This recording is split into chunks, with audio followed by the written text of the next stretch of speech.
Welcome to the Real Estate Dads podcast. We have our guest, Scott Kidd. Scott is a captain in the maritime industry where he has worked in that industry for 25 years. He's a father of 2 daughters and is an active family man and has an amazing story regarding coming to the U.S. with not much money and following the American dream that his parents instilled in him of being a hard worker. He eventually ended up in Fort Lauderdale with a story with $20 in his pocket, where fast forward to now, he has a real estate portfolio, raises capital for syndications, is a GP and an LP, and is starting his own fund. And we're so happy to have him on the show and to have him tell us our story. So Scott, thanks for being here with us.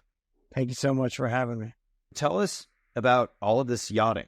Yachting, captaining of ships, not boats, but ships. I just got in today, actually just about an hour ago, to Turks and Caicos from Jamaica, and been working on private yachts for 24, almost 25 years. Did some sailing before that. Kind of just fell into it. I'm lucky I fell into it because I found another thing that I really love other than real estate, multifamily, and syndications and stuff. They're both pretty similar because both need teams for anything to succeed. Without a team or a good crew, the boat goes nowhere. It can be a terrible experience because we all have to live with each other.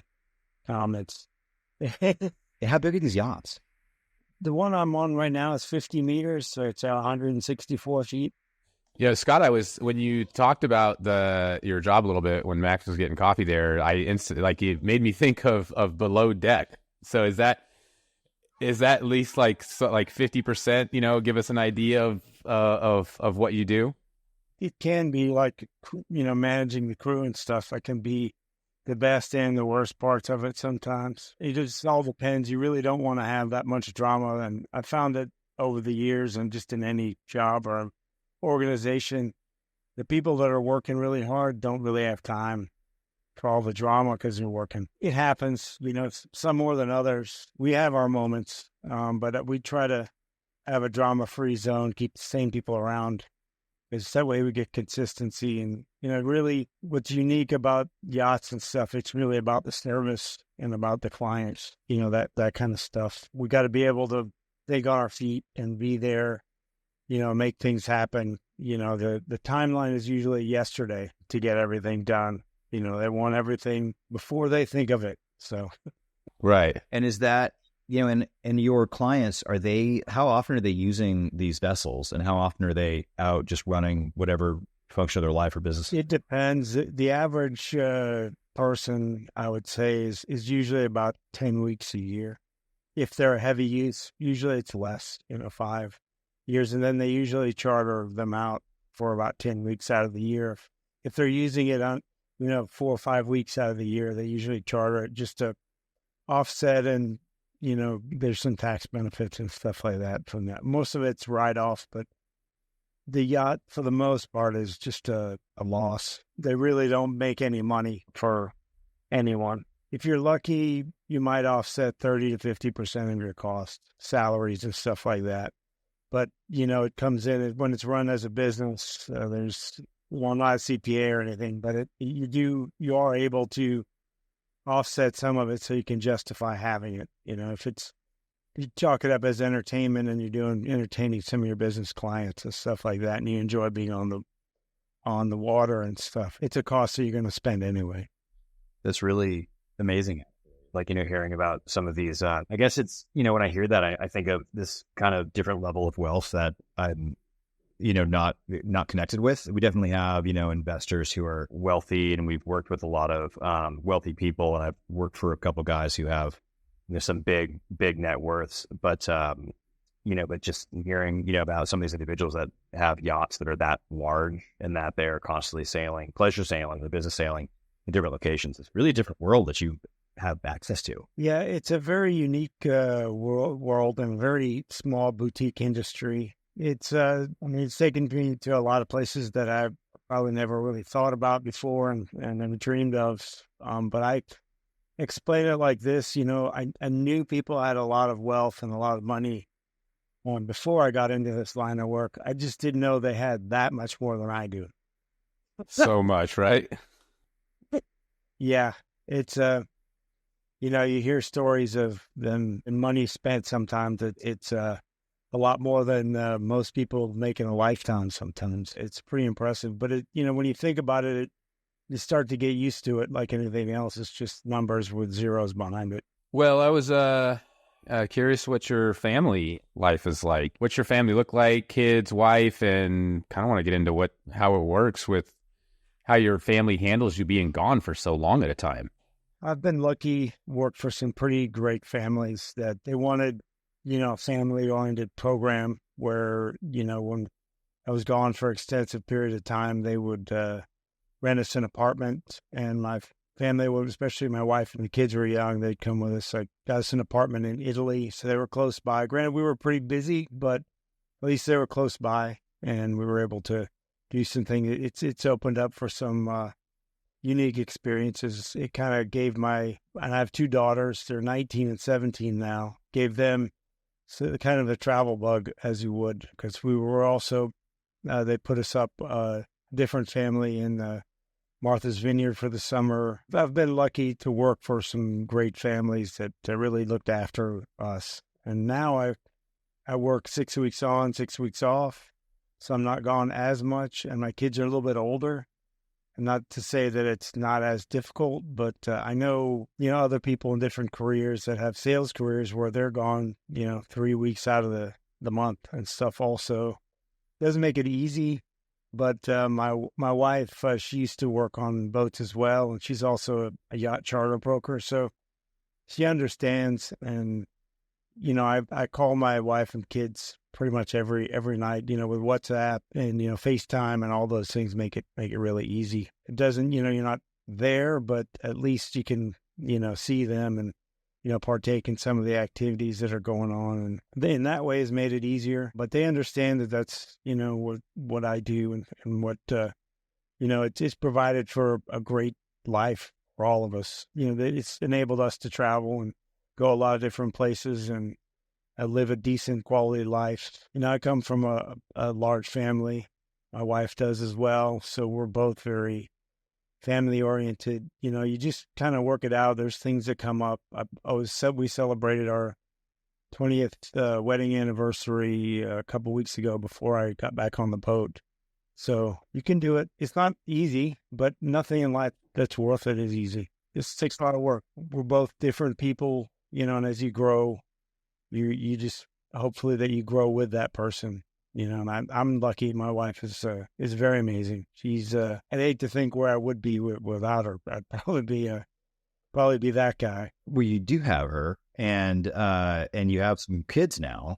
So, and 6 weeks on, 6 weeks off, and this has continued, forever. So you've been doing this, working on these, large vessels for 25 years. So you had already been doing that for about 5 years prior to meeting your wife. And then your daughters, you said, were 17 and 19? Yes, 17 and 19. She's going to be 18 this year. I've been in the boats for about 24 years. Before that, I was IT and had some other businesses and stuff. And within that 6 weeks on and 6 weeks off that you do now, was that always the case? So even when they were young, was it similar to that same kind of schedule? No, this is just in the last couple of years, but I'd always looked towards, and unfortunately the industry has grown towards that way where the boats have gotten very busy and much larger. So it kind of, in the commercial maritime, that's how most of the careers work. They're on some type of rotation. So it's kind of gravitated towards that, which I think is helpful because you can have a career and have a family. It makes, it's more accommodating, I think, because there's been jobs where I've been gone for extensive periods of time. It was tough. I mean, it wasn't easy, and didn't really have much time to fly home or couldn't get them to fly out. It was, I'm not going to say it wasn't a struggle, but we made it through it. We just made it work. My wife was also, her parents were in the Army. So was her grandfather. So she moved around a lot and she understands a lot of those things. That's a much tougher lifestyle, being deployed. Yeah, it definitely is. Okay, so now you've got this job, you've got an ability to be able to have free time, to have your calls with your daughters, and you have your real estate investing career. Let's go into that. So tell us about that a bit. it is a great industry. It's also a very unstable one. It's kind of one of those here today, gone tomorrow. You can go from hero to zero all in one day. If the economy takes a dip, certain people, and I've had it happen to me, where they give you the call and say, hey, we're not going to do anything with the boat anymore. Just, get rid of all the crew, including yourself. And we'll just call it that. And we're going to put the boat up for sale, or if we're going in a different direction, we've got somebody else. It can be a very fickle business. So with that said, I, always had in the back of my head, I always had side hustles or something that I was trying to, and real estate always, I started, with the first house, family got bigger, rented that one, bought a bigger house, moved on to doing that. And I just figured, like a lot of people, I buy another house every so often and rent that and keep moving up that way. And then I had a friend that we were, just talking one time, and he told me that, he had bought and sold a 46-unit apartment building in Houston, and he'd made a decent amount of money.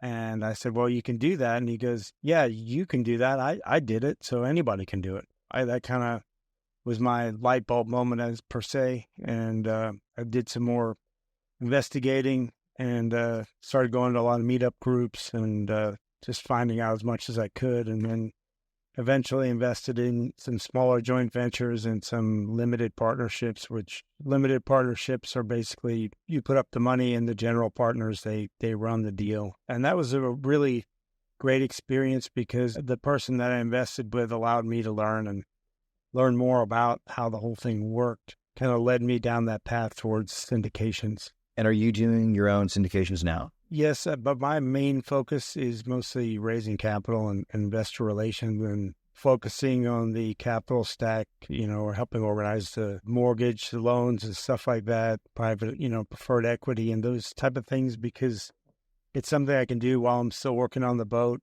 field the phone calls, schedule all my stuff at night or early morning, or investor relations. I can follow up with investors. And that's, for the most part, I come in as a co-GP, and I'm also working on my own fund of funds to where I can be a part of a lot more opportunities. And how many deals have you funded so far? To date, I've done one that has gone through. I've had two or three. Actually 3 that did not close. I've done 2 other joint ventures, and I'm working on a fund at the moment. Are you using the A-vestor? Is that the type of fund you're trying to set up, one that you can go into anything, or are you looking for something particular? Yes, actually, because this particular fund is a straight fund, but my own fund of funds will probably be A-vestor, because I've bought an e-commerce store, and I'm looking at buying another one, and we're looking at putting the e-commerce stores in the fund and using them to buy multifamily, because the returns are quite good. And it's something that my partner has he has a management company, and he manages the e-commerce stores, and he buys and sells them, and we came up with the idea to put them in the fund. But right now we're just looking at annualizing the returns to make sure that they're consistent, to figure out what our scale is going to be and how we're able to put them in structure and put in the fund. I don't think it'll be much different than any other businesses, but it's fairly unique because around the end of the year, the fourth quarter is always heavier, especially when you get into some products. You want to make sure that's annualized throughout the other quarters. So that's what we're working on right now. Man, that's interesting. That's cool, man. I hope that goes good. Sure it will. So far, it's been good. My partner, he's a lot younger than I am, and he's very sharp. He used to be in private equity, and but it's strange that he always said he wouldn't get much traction because he looks very young as well. But another friend of mine, she said, well, I wouldn't invest in any e-commerce with somebody that's over 50 because I wouldn't think that they knew what they were doing. That's funny, man. That almost, when you said it, it almost makes sense because a lot of times it's the reverse. It's like, I don't want to invest in your deal because you're a kid, right? But it's like the opposite.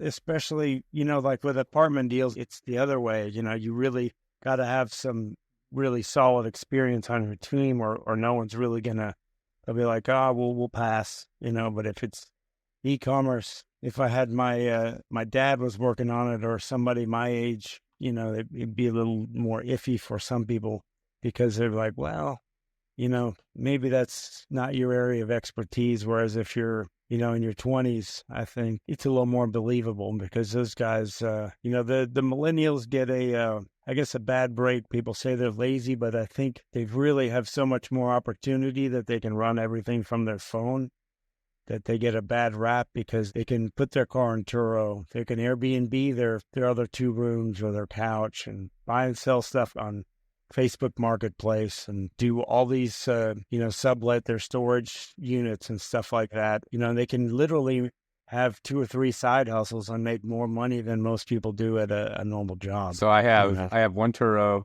3 Airbnbs, and I have a side buying stuff at an auction and selling it on Facebook Marketplace business too. It's like, Nice. You're listing those things off, and I was like, yeah, that's true. I do. Yep. Why not? Yeah, I mean, hats off to you because I think I tried to do that, but that stuff really didn't exist. You had the newspaper or the classifieds, and you have to wait for the phone to ring or whatever. You have to go and try and sell it at the pawn shop or garage sales or, whatever. Yeah, it's a different world now. Yeah, It's pretty cool. And I think they have to figure out how to, gauge the employment and unemployment now, because there's people that they say have dropped out of the workforce, but maybe they're kind of self-employed, but they're not really counted as such. Yeah. That's an interesting point. Yeah, it is. So, I don't know if you have people that are not in the workforce, maybe there's 4 or 5, maybe 10% of them are just kind of doing some side hustles, or driving an Uber or something. Maybe I'm the eternal optimist because I think that there's just so much opportunity out there that I kind of had my eyes closed to a lot of these things. I didn't know they existed. I didn't know that you could invest in these apartments. I didn't know you could buy an e-commerce store. I didn't know you could do all these things. But the more people I meet, the more things that you see that people are doing. And for me, I get excited because it's just, people are out doing all these amazing things. And that was the reason why I, went into real estate and stuff, is just because it helped me explore more options that gave me the passive income that if the job goes away, then, hey, I got that cushion, or at least I know there's opportunities there that I can go after. Rent's due first of every month, right? Yeah. What I like hearing about your setup is that you actually have this ability to have this job and also work in real estate. For those of us who've worked, career real estate, which, Yeah. I mean, Trevor, you've got some other side hustles. I've been in the real estate industry They're since I little was, compared to my real estate stuff, but yeah. Yeah, I get it, but I've always kind of had this, feast or famine, job cycle where, there's times where I've made a ton of money in a year. And then all of a sudden we have the great, recession, or we have other years where, it's just a thin year for whatever reason. And, and all of a sudden you're like, whoa, you really have to make sure you're a good squirrel. And right now we're in one of those kind of times, where things, there's not as many transactions as there were, and people are doing a lot more business building. But, but the fact that you've got, this other job that you sounds like you really love, that's also been a very, good long-term career for you, has been kind of awesome. It's awesome to hear that. I tell people, because a lot of people say, well, when are you going to quit the boats? And I said, probably, I don't think I ever will, because I still love it. And the more I get more into the real estate stuff, and it becomes to where working on the boats is eventually going to be a choice, it makes it a lot easier, and it makes it more fun, and it makes me more relaxed, because I don't necessarily have to be here, but I choose to be here, so I want to make the best of it. Puts me in a better mindset and a better frame of mind, because I want a lot of these younger folks to go through these things, and I want them to see that these opportunities that they can do while they're on the boats, and just kind of make their life easier and better to where they can, buy real estate or start a business, or, just do something that, hey, maybe this is a 10-year career for you. Maybe it's a full-time career for 20 years, but just to let them know that they have those options. If the job is too much for you and it's very negative for you, you shouldn't be there. If you don't want to be there, there are options for you to go somewhere else and do other things. It's a choice everyone can have if they just open their eyes up and open themselves up to new ideas and new things. And that's something that I'm a big proponent of, is just trying new things. I mean, it might turn out terribly, but you're probably going to learn something from it. So it's not a total loss. You can't grow if you're not trying, and trying includes a little bit of failures occur, but it's getting up from them. And I think that's a side note to kind of what you were saying, which is you just have to try. You can't not. That's the only way you're guaranteed to not change. And and Scott, I have so many questions here. That's all. Any crazy stories on these boats? Your rogue waves or danger out at sea? I mean, there's quite a few. I mean, there's some, but unfortunately that have been life-threatening. But I've had some medical emergencies and things like that. But a lot of them have to be to think about them, because a lot of these boats also, we sign a lot of NDAs where we're not supposed to really happens on board stays on board, but I can speak generally about one, and it's just kind of, some people post about it and do all these things, but it's kind of an unwritten.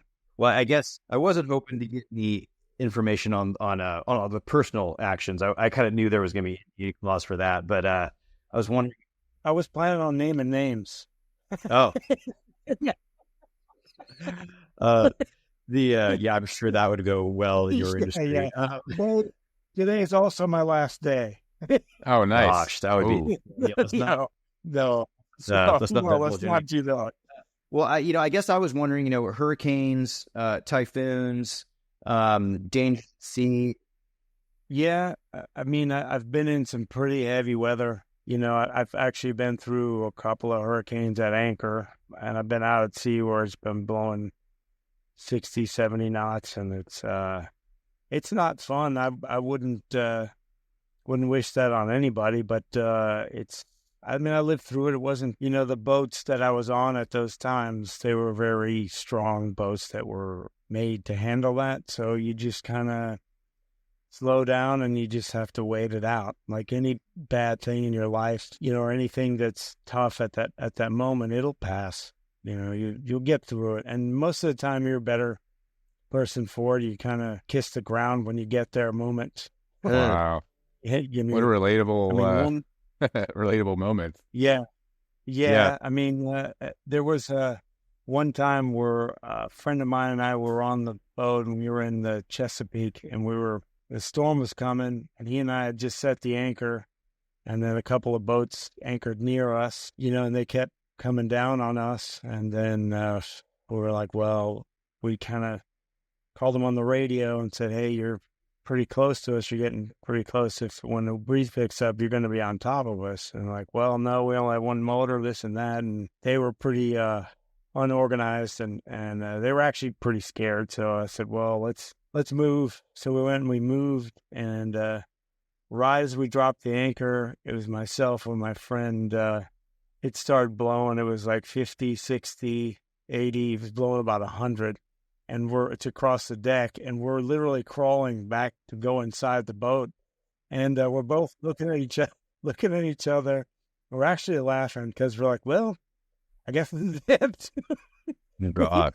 We're like, but we were tucked in a cove, so probably what would happen, we'd just, fall overboard, and then we'd end up on shore somewhere and have to probably get beat up pretty bad at that point because you're exposed. But we made it inside, but we had a pretty big laugh about it the next day because we were both had that look at each other, and we're like, yeah, that's it. Oh, man. I actually did a program when I was in college called Semester at Sea. And we were, really?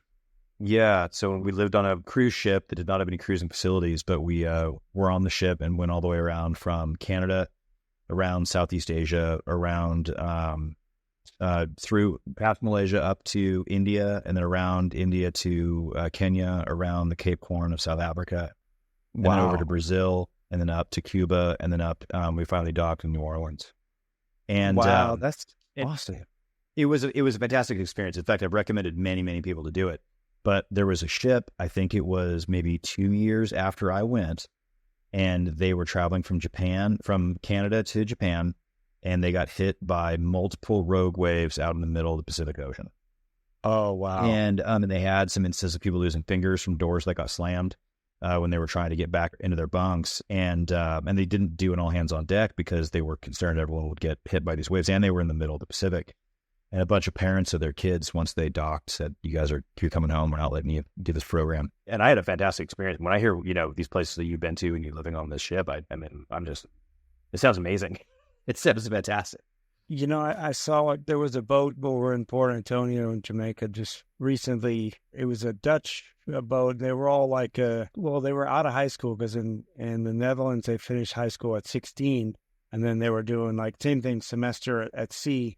It's kind of a trade or something like that, if they wanted to go into maritime and it was an older schooner type sailboat. And they were having the time of their life. They were swinging off the trapezes and stuff and swimming around the boat. And I didn't see any of them that looked unhappy. I'm sure not. Yeah, I'm sure not. Yeah. So, yeah. And among these locations that you have been to, and I've got here regarding just these places that you sailed: Gulf Coast, Great Lakes, Pacific, Alaska, Panama, Florida, Caribbean, Bahamas, South China Sea. Among these locations, do you get there and ever go, hey, this would be a great place for real estate development? Or do you see do you have any knowledge of these locations internationally that have a lot of money they're going towards them, or places that would be a good development location? Yeah, I kind of look at most of those pretty much everywhere that I go. It'd be really nice. And then sometimes, some of the smaller places, it's tougher to do business and stuff. And then I think about how I really always refer back to how great it is in the United States, of how business friendly and how easier it is to do business in the United States, and how our climate is like none other. Best country in the world, that's all kind of relative to what your cultural or likes and dislikes are. But as far as the financial opportunity, it's America by far. Bar none. I don't think I've seen a place that even has the mindset that we do in the States when it comes to, just being business friendly and open to moving money around and opportunities that we can develop. The mentality is kind of well, I don't know if that'll work, but hey, let's try it. A lot of other countries, you get that, no, that's not going to work, or we don't do it that way. And you got to talk to these 15 other guys, and it's a year later and you still haven't started the business. I love hearing you say that, because we've had a lot of talk, I think, recently, which I might even be the one who spurs this on, but there's just so much consternation here in the U.S. right now, and I love hearing kind of the patriotism you just bring up, and you go, hey, it's better, the opportunity's better, the mindset's better, and I love hearing that. I would recommend for people that are, maybe having some issues with the way things are a year ago, try to do some of these things somewhere else, and then let's revisit the conversation, because it's far superior. It's there's second to none. And that's my personal opinion, but and just because I know when was supposed to start on the boats, a friend of a friend was giving me a job, and I literally flew back to the States with $20 in my pocket, and I borrowed the money for the airline ticket and the money in my pocket. I never looked back. I landed with $20 in Fort Lauderdale, and, I did okay with it, because, it was a great career, and, and if I can do it, and, so can anybody else. It's not difficult. It is with its hard work. If you're going to fail sometimes, it just means, I like what David Goggins said. I'm a big fan of his. He said, it's not a failure. It just means you got to do it again. That mindset of the American is probably our most powerful thing. It's interesting you brought that up. It's like Alexis de Tocqueville, wrote long ago when it first came over, and just that's the unique thing that makes America what it is. That individualism, that we're that the far end of the spectrum of individualism, and the individualism comes with the innovation. I think that's what really sets us apart, is that we're willing to tear something completely apart and put it back together, right or wrong or indifferent, or give it a shot. and the innovation. And I think it's, with all people are up in arms about a lot of these AI and chat GPT and all these things, but I say, look at all the benefits that it could possibly do for us, and we haven't even thought of some of these things that we're going to do with it. Oh, for sure. You know what? I've been reading Dilbert comics lately. They've just been popping up into my Facebook feed. Yeah, but from the 80s and 90s, I read one literally today, this morning, that said that they were in the office and Dilbert was being introduced to the new robot that was going to take over everyone's job in the next 2 years. It was just a 1989 comic. Yeah. Then there was a 1987 Dilbert comic that said his dog made obviously I've been reading a little too much Dilbert lately, but his dog said, "Hey, I made a newspaper that is timeless." And it said, and this was in 1989, a Dilbert comic from 1989, and the newspaper said, I'm paraphrasing, but it said, home prices are up, trouble in the Middle East. 1989. So that's funny. It's refreshing to hear that, these things that, like, you're saying these things that have been said for forever about America. So that's refreshing. That's good. It's good to hear, right? My dad's Jamaican, my mom's American, and my parents, I lived in Jamaica when I was a kid, and we moved to Texas, and my old man has always been a great entrepreneur and always, a big proponent of working for himself. And he'll even say that for a business climate and stuff, it's really bar none. And the unique thing about the U.S. is that it's a fairly young country, and we don't have all those hang-ups or class systems and things like that. If you can come to the table, you can participate. A lot of things that I know from my personal experience, things that have held me back were really going back to the mindset because I didn't see somebody do it, or somebody told me that it wasn't possible, so I kind of just stuck with that. And as I get older, I just realized that most of the stuff that we're taught, or what I taught myself, is not true. It's not that it's not true, but it's these things are possible. Somebody had to think of some of these things before, and all these new innovations. People said the same thing about electricity. The telephone. It's going to be the bane of our existence. It's going to be the end of the world. It's going to replace us all. Yeah. And what they said when the tractor was invented about farming. Yeah. I mean, this is true. That was the stat. That was before the 1920s. I think it was that some 90% of the U.S. population was farmers. 98. Well, 98 was 98% of the U.S. population was agricultural. Of the workforce. 98% of the workforce was agricultural. Well, it's the same thing that they said when the printing press was actually this book that I'm reading now, Killing Sacred Cows. It said it was the same thing that people said about the printing press. They said, well, the copywriters will be out of work, and it'll mass market. It'll dilute, the importance of it. But in actuality, the growth was exponential, because now there's people that make ink. People are making printing presses. People are making books. People are reading more. People, there was just all these things we didn't think about that enable people to grow more. There's still copywriters. It's today. Still there. Yeah.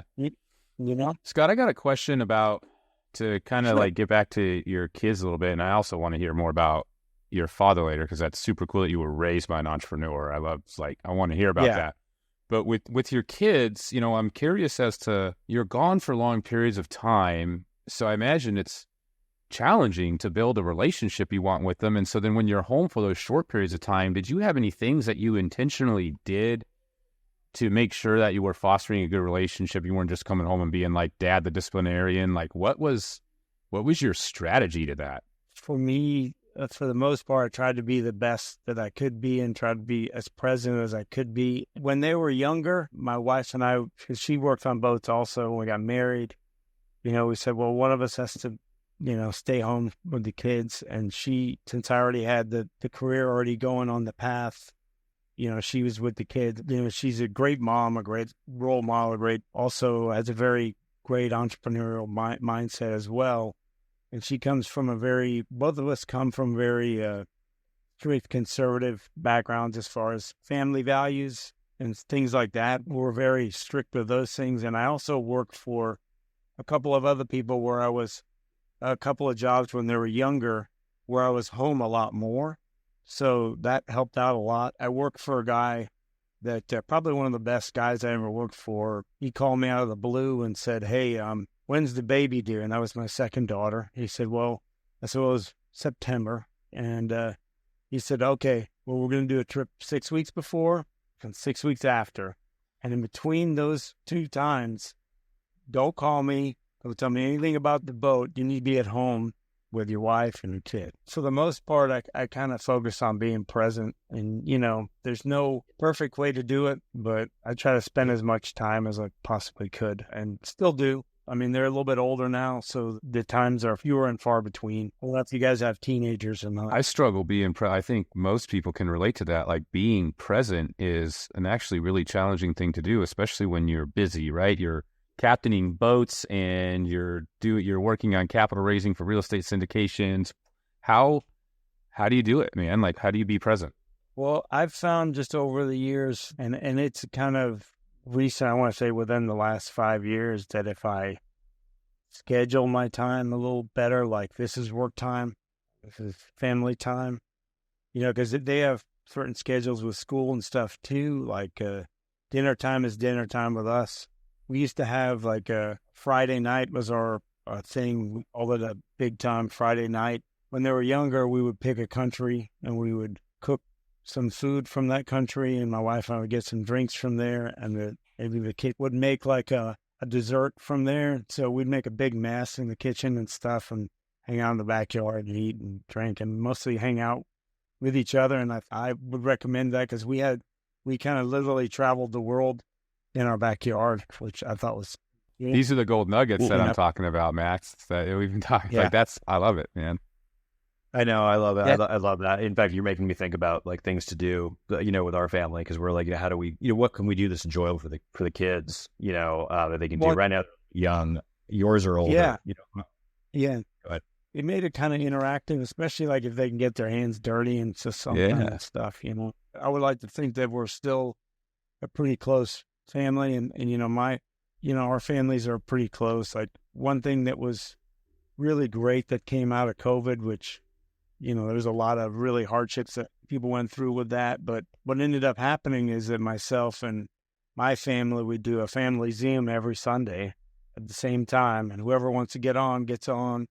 We all, my family can be quite loud. We all talk at the same time, so nobody really knows what's going on. It's pretty comical sometimes, but, we all get to catch up and at least feel connected that way. Are you still doing that? Yeah. We do it every Sunday. Wow, how long you been doing that? Yeah, since 2020, so 4 years. That's cool. We smart. did that during COVID, and you're making me want to re-investigate that. Because we should. I would. Yeah, I would recommend. So one question I have, with your schedule of 6 weeks on and 6 weeks off, does that allow you, when you're off, to just truly be off? I have trouble being off, and with that, are you able to kind of come home to be with family and go, hey, I got 6 weeks and I'll... The boat stuff, I'm kind of like the designated person at shore for the other captain and the other guys, because I'm in Florida and there's a lot of boat vendors there, but it's not a whole lot of stuff that I do while I'm away. I might answer a few emails and stuff, but for the most part, I'm off. But I find that a lot of times I end up working more because I really love meeting people in the real estate stuff and just doing a lot of these different things. So I'm probably more, I work quite a lot when I'm at home too. And my wife works from home as well. And then, the kids are in school. My oldest daughter, she's in university, so she's not home. The other one's pretty busy with clubs and stuff. So I keep myself busy. I keep telling myself I'm not going to take on something when I get home. I'm going to relax and do something, but I usually don't. I go home and take something else on, and a new project, a new real estate venture or e-commerce I'm messing with. But I like what I do, so I don't really look at it a lot as work. My old man told me that all his friends that are retired, they're all dead because they didn't have anything they were passionate about or they like doing. And a lot of these guys that I've worked for on these boats, they continue to work because one, either they really loved it and they were passionate about it, or they just didn't really know what else to do. And it kind of was a reason for them to get up and do stuff. You know, I worked for an older gentleman, one of the guys that gave me one of my first captain's jobs, and he worked 7 days a week just because he liked doing the deals. You know, it wasn't really stress to him. You know, he had already made it. He didn't have to do it. He did it because he enjoyed it. You know, he liked putting the deals together. You know, he was a real estate guy. He had been in it for most of his life, you know. So what did your dad do? He was an entrepreneur the whole time you were a kid? What was that? His first job, he was an accountant in Jamaica for Price Waterhouse. And then he didn't like working so much for other people because our grandfather, he owned a farm and merchant shop in Jamaica in the country. He had a store. So my dad worked there when he was growing up, so he learned a lot of that from him. And he got into trucks. We had a trucking business. We would haul fuel in Jamaica when I was young. And then in Texas, when we moved there, we had trucks and heavy equipment, and then we had a trash business in Houston, Texas. And we had to work, my brother and I and my sisters and my mom, everybody kind of pitched in where they could. But my dad was very good at business and very good at those things. He did very well. And he did really great until he discovered sailboats, and he sold the business and just bought and sold heavy equipment. And his sailboat is his passion. He loves his sailboat. Is that what got you into maritime? Yes. I went on the sailing trips, and then I kind of just fell into, I needed a job. Long story short, I was in Austin, Texas. I had a IT business, and I was working in the IT field, and I was back in Jamaica, and the business went under. We lost everything. I decided to stay in Jamaica, and then a friend of a friend asked me if I wanted to work on a boat, and he was in the Navy with this guy, and he asked me if I knew anything about working on boats. I said no, and he said, that's fine. And so I borrowed the money for the ticket and borrowed the cash out of my pocket and flew to Fort Lauderdale, not knowing how that was going to work out. But I never looked back. Love it, being on the water, sailing, and I used to windsurf and all those things. That's the $20 story. You went to Fort Lauderdale with $20 in your pocket, and now you've been you're a boat captain for now 25 plus years, or a portion of that. You started, you worked into that. No, after a couple of years, because I had the guy that my friend was in the Navy with. It was just a great family, great people. He kind of showed me the ropes, so to speak, and taught me a lot. And he said, well, you got to get your captain's license. You got to move up. And he actually was the guy that encouraged me. He's like, look, we did all these charters. You got some money sitting down. You got to buy a house. You got to buy something with it. Buy some real estate, because he had a couple of houses. So he kind of put me on that path. So, you never know where the world's going to take you if you just kind of step out of your comfort zone. Because once I got on the boat, there was no turning back for me. So, in going into your real estate career, and when was it within that you started buying deals? I bought my first house 2002, but it wasn't until many years later that, the family got bigger. It's probably 10 or 12 years later that, rolled into the next house, 2015 or so. And then that kind of started the investment journey. And then there was a couple of years, probably 2019 or so, when I got into the multifamily stuff. So it was quite a bit later. I'd done quite a few other things that did not work out. Some did not. But I always tried things because, I always figured there's another way to do something. Later is a very relative term, because I hear your story and I go, this is great. You've got a career you love. You've got time with your family. You've got ability to buy more real estate assets, to buy multifamily, to buy single family houses, and to create a fund.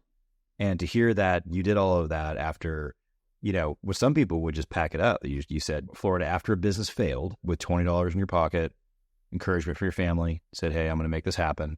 And now you got. which is just fantastic to hear. I look at everything as, it's timing, because during those years, I was focusing on my career and focusing on something that I love doing. Everybody has, all things are not for all people. So, I love real estate, but some people would never get involved with it or never do it, and that's fine. For me, at the end of the day, it's just, I want people to know that those options are there if they choose. And I'm not trying to convince anybody or trying to, sell anybody on anything. This is just what I did. That's all. So I got a question on the family stuff. How is it having teenage daughters? It's been pretty good, actually. I mean, my wife is, like I said, very traditional. She's pretty strict with a lot of things, and we discuss a lot of things. But when it comes to the kids and stuff, she puts the hammer down. And I think it's just because we put the foundation down when they were young. I would say that my kids are probably doing a lot better things than what I was doing when I was there.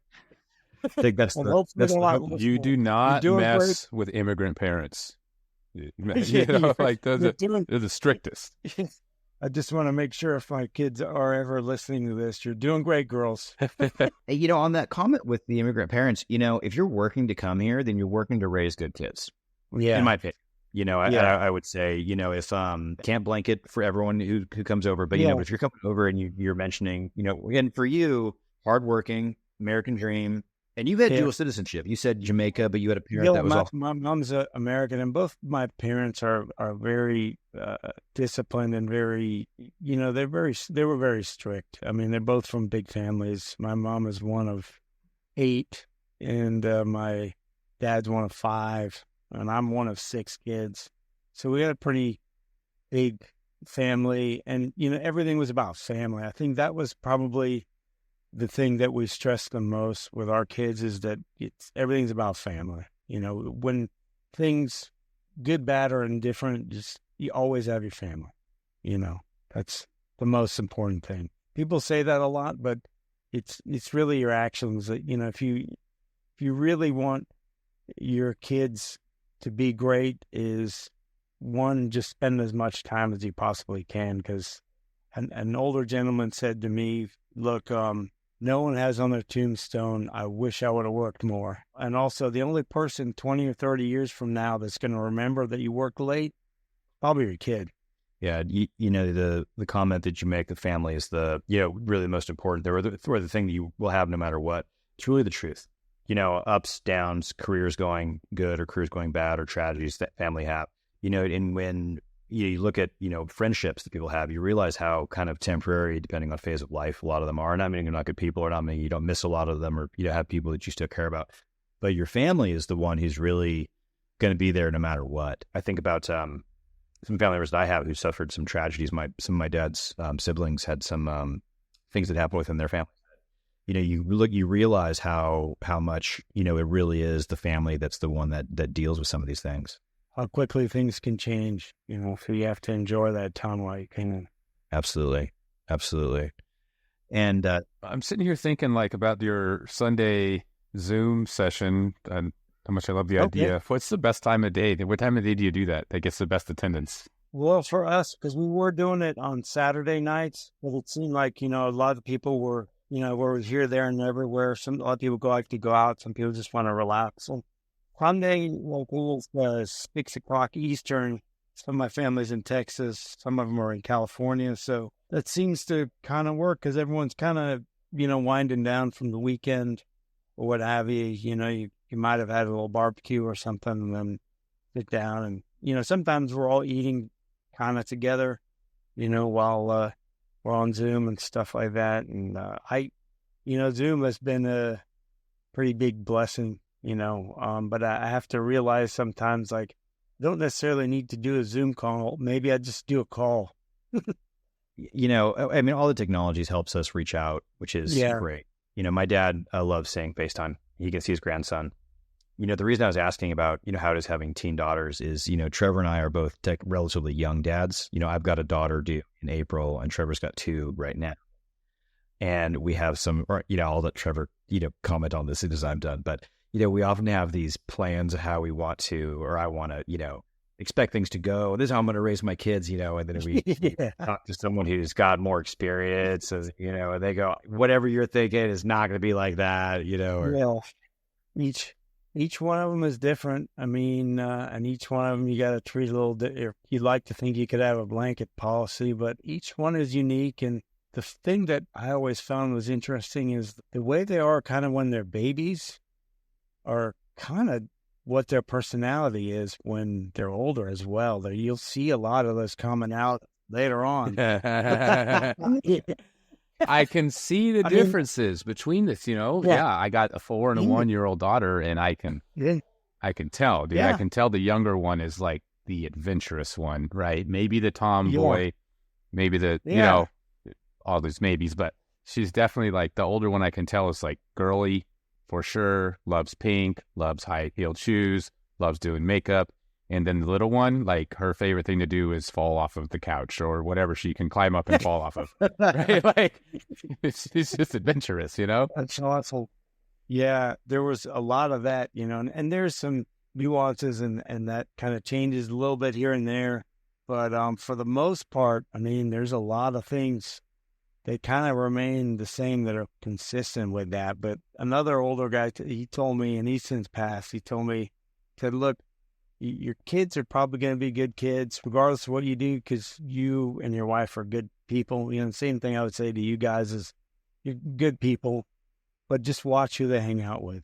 That's the most important thing. Check their phone, check who they're hanging around with, who these people, who's that guy, who's this, because it really makes a difference. And I thought back to all the times like, I got into trouble because I didn't make a decision to leave. And not making a decision is a decision also. Because I didn't choose to leave. Yeah, it's funny about when you say choosing to leave, there's kind of this idea that with peer pressure, it's this nature of someone saying, here, do this thing, whatever that thing is.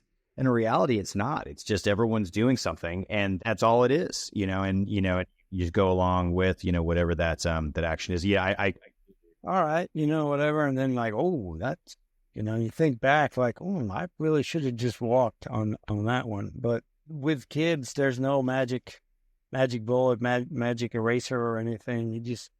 I think if you just spend as much time with them as you possibly can, I think that lays the foundation for them to be, who they are and be good, upstanding people. That's a really good point. Yeah, probably the best thing you can give your kids is your time.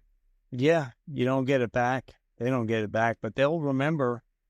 They're not going to remember something you bought for them, but they're going to remember something you did for them or something you did with them. Yeah. Like, hey, remember that time? And like we were talking the other day about when we were in Italy and we had that apartment, and like we were sitting out on the balcony and stuff, and we were just watching the world go by, and we were sitting there just kind of hanging out, and my wife and I were having some wine. We were playing cards. I think about that all the time because I was like, man, that was a really nice moment. We could have been anywhere. A lot of people I've heard, especially younger people, say, well, I don't know if I want to raise my kids in the States or raising my kids here. But, come to find out, regardless of where you go or what you're running from or what you're trying to do, the constant is that you're going to be there. And you're the one that has to be the guide, whether you're in Canada or, or Texas or wherever. You're going to be the one that has to take responsibility to raise that kid and just be with the kid. So it doesn't matter where you are or what, because when you see it all the time, you see some kids that might be from some really terrible hardships and tough backgrounds, but they're really polite, really good kids. Their parents spent a lot of time. Maybe they didn't have a lot of money and they were in a really bad area, bad situation, but they got the discipline, they got everything, they got all the great qualities that a good person has.